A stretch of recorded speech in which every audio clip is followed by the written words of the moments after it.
Drops back to pass. Plenty of time. Looking down the field. He's going to go towards the end zone to Stacy Robinson. Touchdown! Starkville.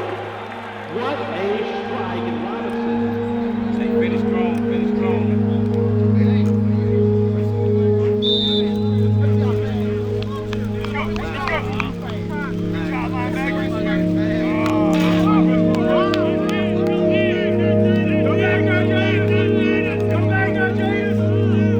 My name is Alvin Rogers, and I've been coming to Pinelake for about 5 years now. I've always been involved in the church. My dad was like a deacon in the church all the time. My mom, she loved to sing and things like that. You know, like we're going to church. I mean, it's been a big priority in my family. When I first was going to church, I was like, what am I doing here? Like, what's going on? And I was confused and things like that. Cause like during that time also, I was kind of having through like mental breakdowns through like with my mom and dad. Like we was kind of going through a hard time, I think, during that time too. Pick it up, pick it up.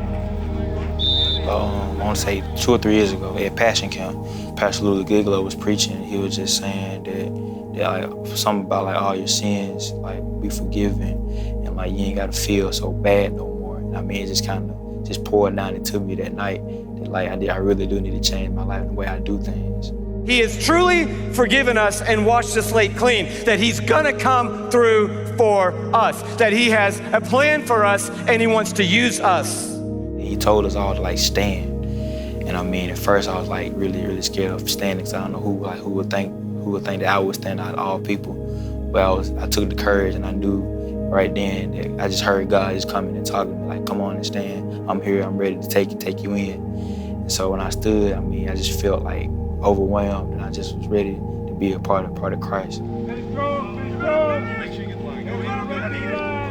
I started inviting friends to church. I'll say probably about 2-3 months ago. It was the week before Passion Camp, and Alvin Rogers came up to me and said, "You should come with us to Pinelake this week, so we can go to Passion Camp together and learn about Jesus."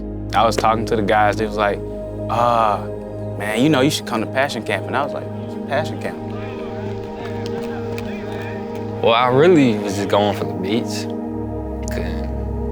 The girls, you know.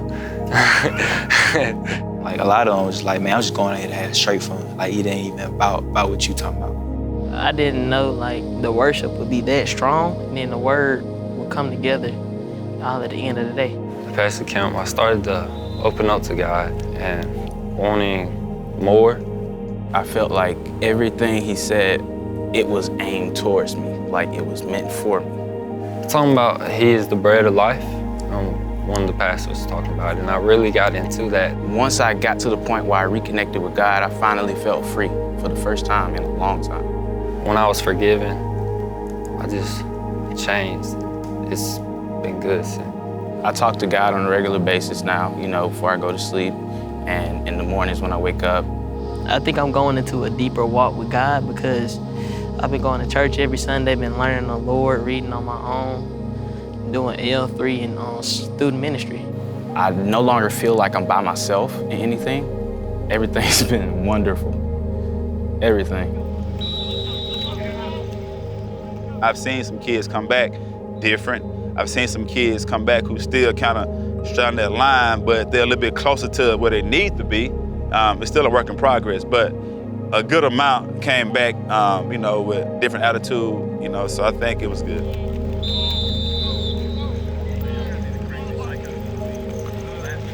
For me to go in there and get saved, I mean, it was a huge blessing to my family, to us all, and we was able to, you know, come back together at the time, so it was really huge deal. We can actually talk about stuff other than sports, the stuff that's going on in our actual worlds. Believing in him, like letting him take over your life, living for him. I'm excited for the future. I'm ready to see what the world's gonna throw at me. And so every day we just gotta wake up, putting on the jersey for Christ all the time. Touchdown!